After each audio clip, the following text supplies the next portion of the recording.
Abraham इस बात को जानता था कि मेरा परमेश्वर पराये देवी देवता की उपासना करने वाले लोगों को पसंद नहीं करता है।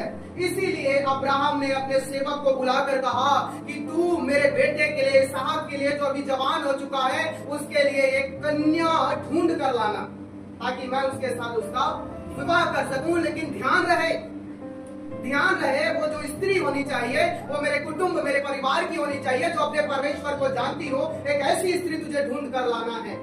हालेलुया। अब उसका दास जो है वो निकल पड़ता है अपने स्वामी इसहाक के लिए स्त्री ढूंढने के लिए। अब जब वो जाता है तो दुविधा में रहता है, मैं कैसे ढूंढूंगा परमेश्वर कि तेरे दास इसहाक के लिए कौन सी स्त्री सही रहेगी, मैं कैसे ढूंढूंगा। उसके बाद अब्राहम का दास जो है वो प्रार्थना करता है, प्रभु मैं प्रार्थना करता हूँ, मैं इस जगह में हूँ जहाँ कुआं है और कई ऊंटों को मैं लेकर आया हूँ और इन्हें प्यास भी लगी है। प्रभु होने दे ऐसा कि जब मैं किसी स्त्री से कहूँ कि तू मुझे पानी पिला, उसके पश्चात वो मुझसे ये भी कहे कि तुझे और तेरे साथ इन ऊंटों को भी मैं पानी पिलाऊंगी। प्रभु मैं समझ जाऊंगा वही स्त्री मेरे दास के लिए तूने चुना है। हालेलुया।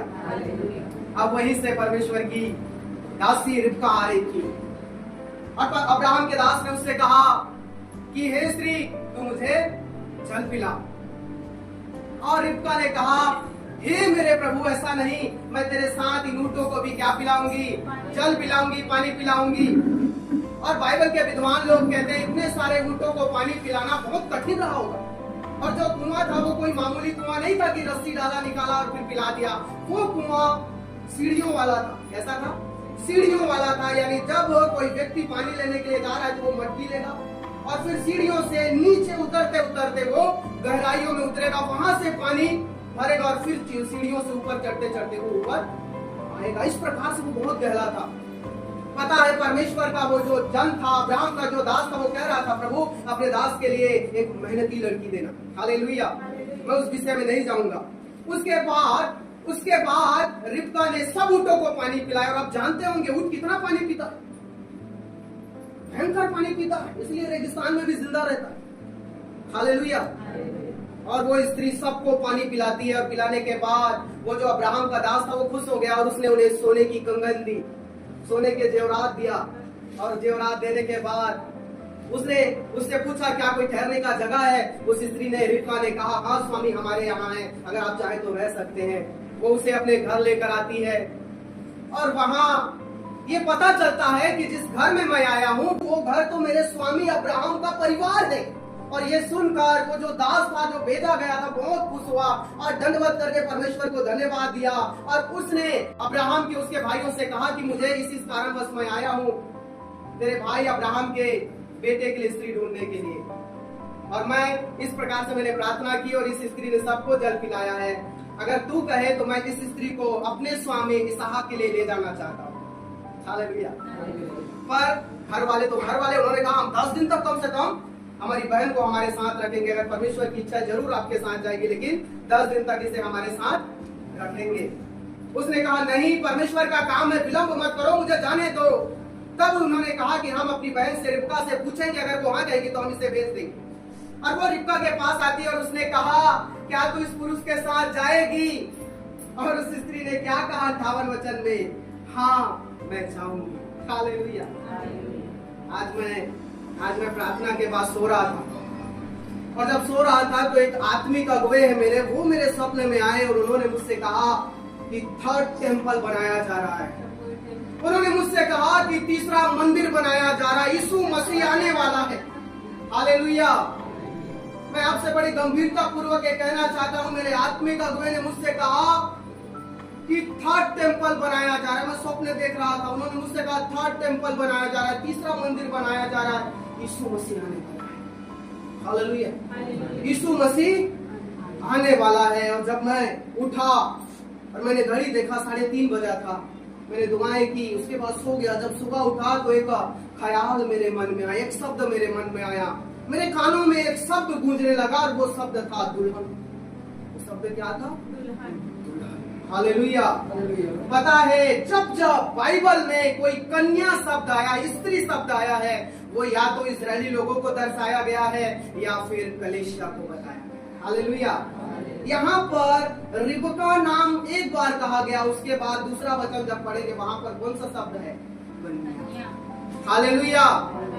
आज इसी के समान, रिबका के समान मुझे और आपको होना है। मैं क्या कहना चाहता हूँ आपसे, रिबका के समान हमें भी होना चाहिए। रिबका ने क्या पा लिया था? उसे धन मिल गया था, उसे सोना मिल गया था, उसे चांदी मिल गया था, उसे जेवरात मिल गया था, लेकिन वो फिर भी कहती है मैं अपने दूल्हे के पास जाऊंगी। हालेलुया। इस धन को लेकर, इस सोने की वस्तुओं को लेकर मैं यहाँ नहीं रुकूंगी। मुझे कहाँ जाना है? मैं अपने दूल्हे के पास। हालेलुया। जब हमें आशीषें मिल चुकी है, जब हमें छुटकारा मिल चुका है, जब हमें वो सारी बरकतें मिल चुकी है, इतने में संतुष्ट होकर बैठना नहीं है। हमें कहना चाहिए मैं अपने दूल्हे के पास। हालेलुया। और रिबका गई। परमेश्वर मुझे सिखा रहा था कि आज कलीसिया को इस रीति से होना है, आज कलीसिया को गंभीर होना है। हालेलुया। बाइबल इस प्रकार से कहती है, कलीसिया मसीह की दुल्हन है। कलीसिया मसीह की दुल्हन है।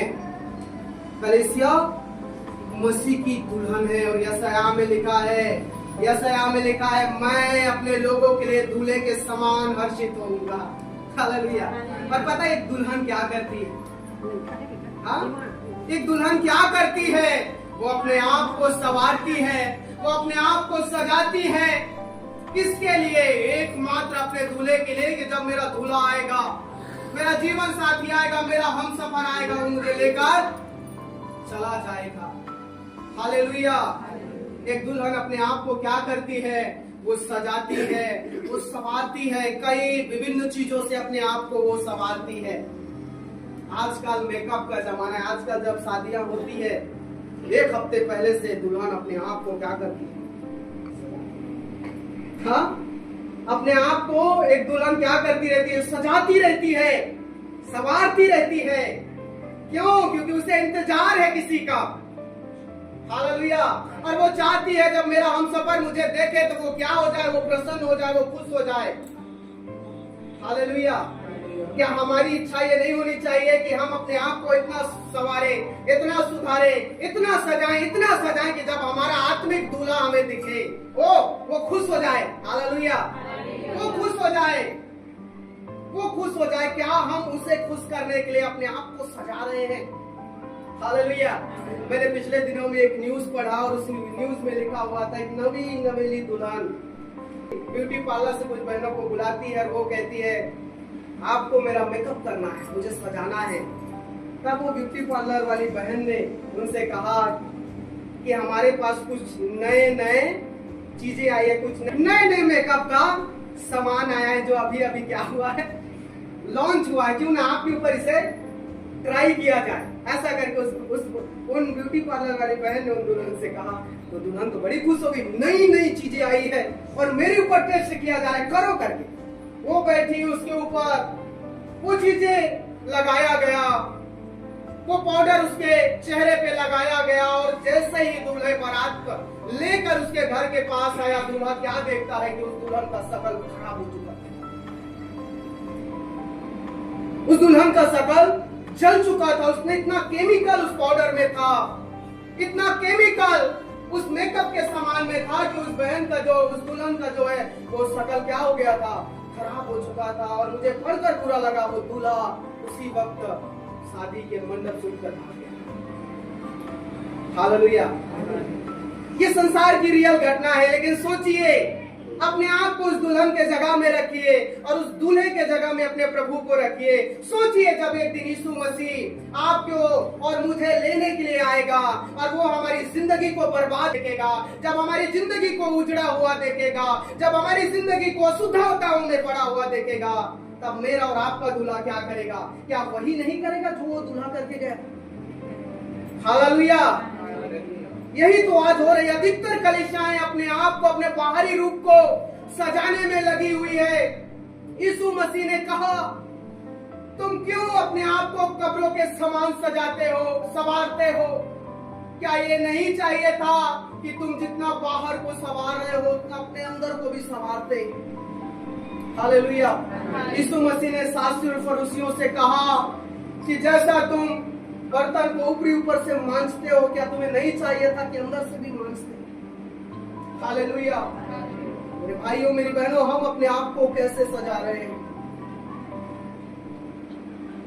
अपने आप को बाहरी रूप से भी सजाना गलत नहीं है, लेकिन मेरे कहने का जो उद्देश्य जो सार है आप उसे समझें। हालेलुया। अपने आप को हमें सजाना है, अपने आप को हमें संवारना है। जब हम श्रेष्ठ गीत की पुस्तक को पढ़ते हैं, वहां पर आपको लव लेटर मिलेगा। बाइबल में क्या मिलेगा? हाँ, प्रेम पत्र। हालेलुया। और किसी मनुष्य का नहीं हो, किसका है पता है? मसीह का अपनी कलीसिया के लिए प्रेम पत्र। हालेलुया। और अनेकों बार मैंने उसमें दुल्हन शब्द पढ़ा है। अनेकों बार एक प्रेमी अपनी प्रेमिका को कहता है कि तुझे मैंने ऐसा देखा। हालेलुया। उसी प्रकार आज मुझे और आपको संवरने की जरूरत है। यकीन मानिए, यीशु मसीह जो हमारा दूल्हा है वो आने वाला है। हम अपने आप को किस रीति से तैयार कर रहे हैं? आपने 10 कुंवारी का दृष्टांत देखा होगा। 5 मूर्ख थी, 5 बुद्धिमान थी। वो 5 कुंवारी स्त्रियां अपने आप को क्या कर रही थी? तैयार रखी थी। वो गंभीर थी कि हमारा जो दूल्हा है वो आने वाला है, इसीलिए हम क्या रहेंगे? हम तैयार रहेंगे। हम दिए को बुझते हुए नहीं देखेंगे। दिए का बुझने का मतलब है, तेल के घटने का मतलब है अभिषेक का खत्म हो जाना, पवित्र आत्मा के काम का समाप्त हो जाना। वो कुंवारी कन्या और कोई नहीं है, कलीसिया है। आप और मैं उस कलीसिया का हिस्सा है। हालेलुया। अब वो मूर्ख स्त्रियां कौन है? कौन है जो अपने आप को नहीं सजा रही? हालेलुया।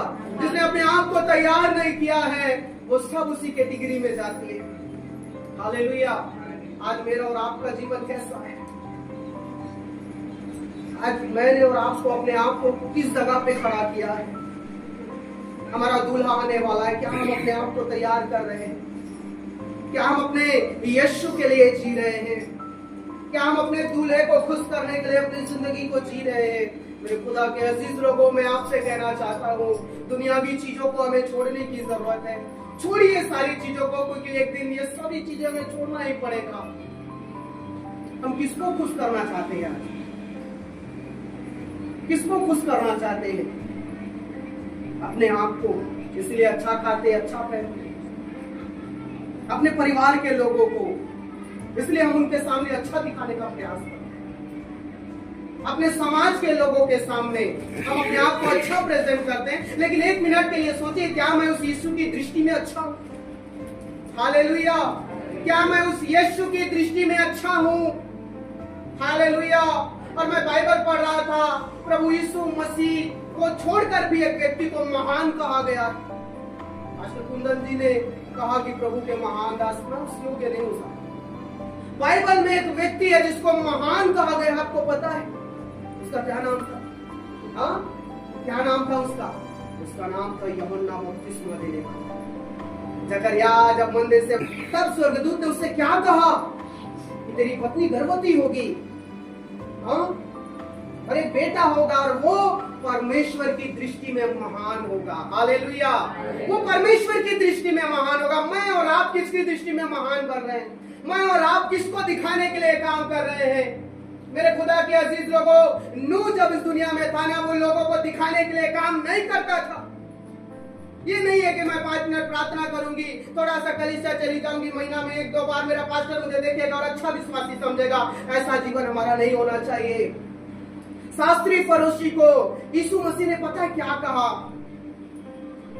यीशु मसीह ने कहा, तुम्हारे लिए स्वर्ग का राज्य बंद पड़ा, क्योंकि तुम पछताते भी नहीं हो। तुम्हारे अंदर मन फिराव की आत्मा नहीं है, तुम पछताते भी नहीं हो।